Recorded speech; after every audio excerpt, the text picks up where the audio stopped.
At some point in the near future, I'm going to have to put out a video about how emulators will end up being the last bastion for classic and retro gaming. However, today I wanted to hear it directly from the horse's mouth about what their opinion was on emulators.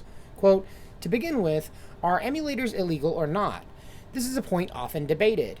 While you can't immediately claim that an emulator is illegal in itself, it can become illegal depending on how it's used," Nishira said, acknowledging the legal gray area in which emulation exists. The truly unfortunate reality is that we find ourselves at the crossroads of multiple issues.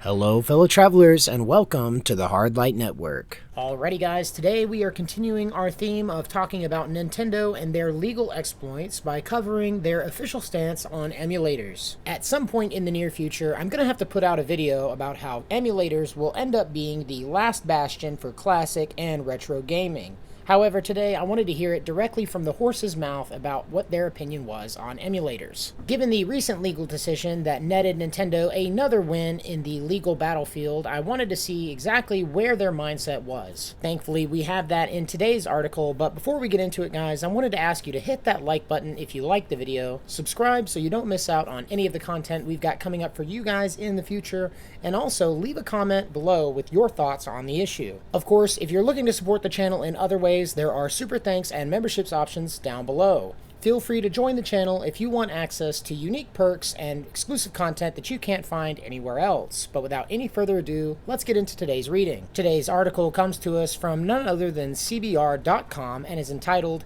"Nintendo Lawyer Breaks Silence on the Company's Stance on Emulators." Nintendo has made headlines by shutting down several emulators that some argue do not infringe on the company's intellectual property.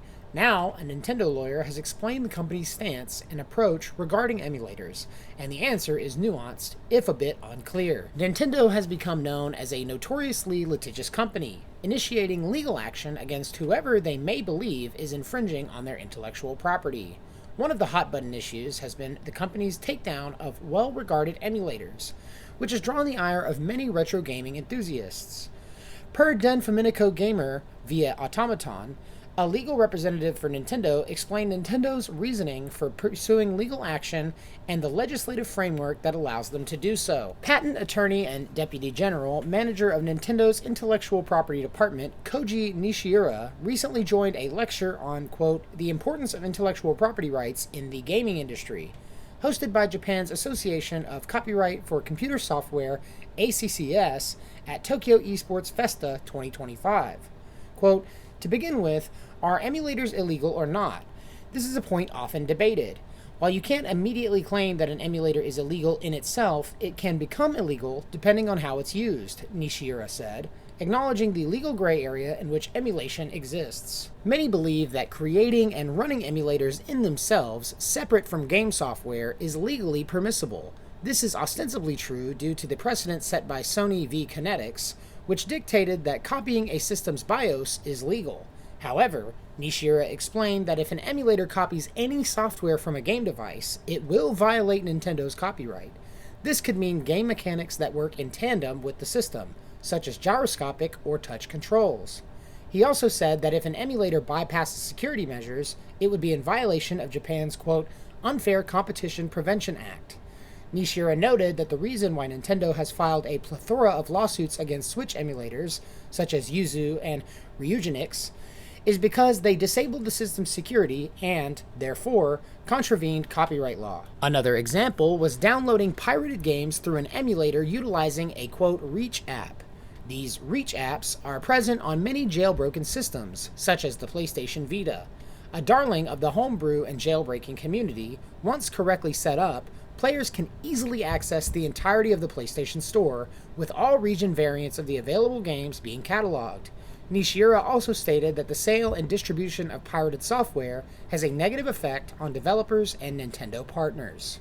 He cited Nintendo's successful case against the manufacturers of the R4 card, a cartridge that allowed users to play backed up or pirated games.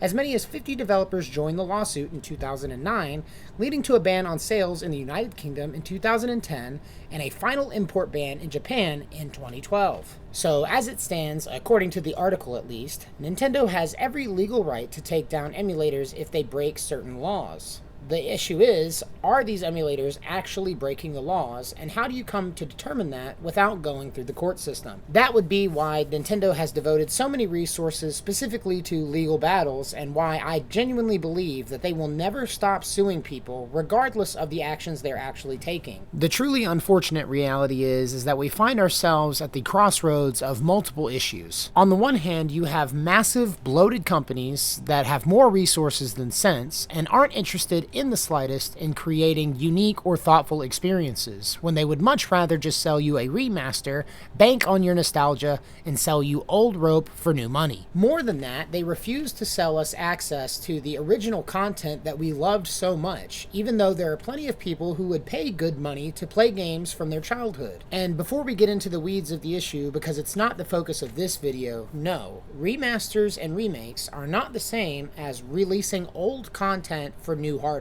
In my mind, there's no reason why we shouldn't be able to play old GameCube games on the Nintendo Switch, and not just the curated library of classics that these companies know that they can bank on, but the original games that people grew up, the niche titles, the unpopular titles. Not only would it add new avenues for profit for these companies, but it would also increase player retention and help with the issue of games preservation. The other issue that we're facing, of course, is the licensing problem. There were always people who were purchasing bootlegged or cracked copies of games in order to avoid paying for them.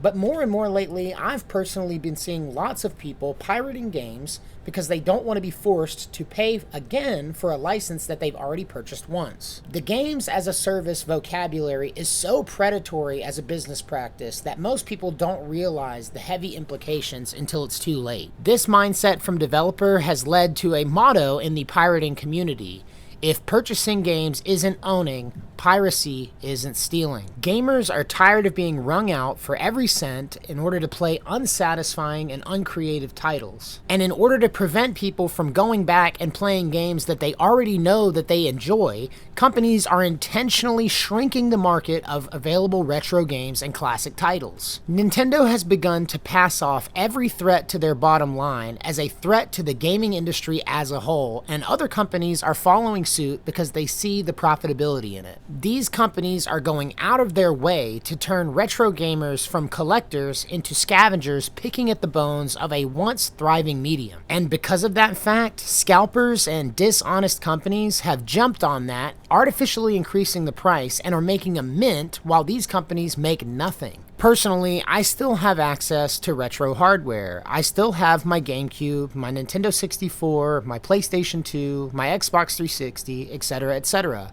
Unfortunately, however, there are many games from my childhood that I enjoyed greatly, which I won't likely be able to play anytime soon because of the artificially increased price on the games. One example would be Mario Kart Double Dash, a game with tight gameplay, unique mechanics, and is super fun, but I unfortunately probably won't be able to share with my children anytime soon because every retro gaming store within a 100-mile radius has it priced at over $100. And don't get me wrong, I know that these collectible stores are running a business, and I understand the process of supply and demand. It's just unfortunate that certain pieces of gaming history are being locked behind a paywall that's ever increasing.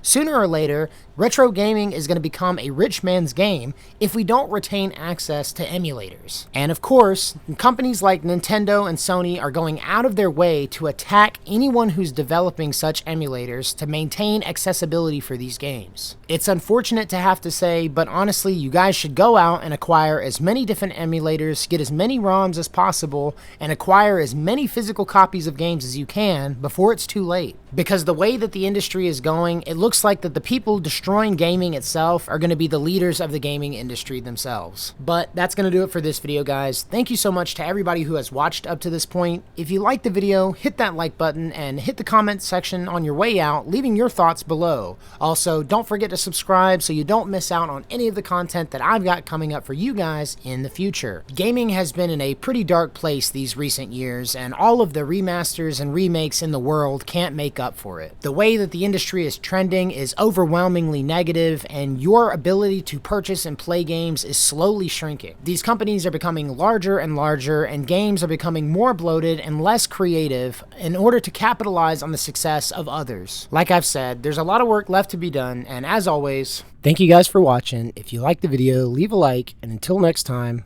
love you guys, safe travels.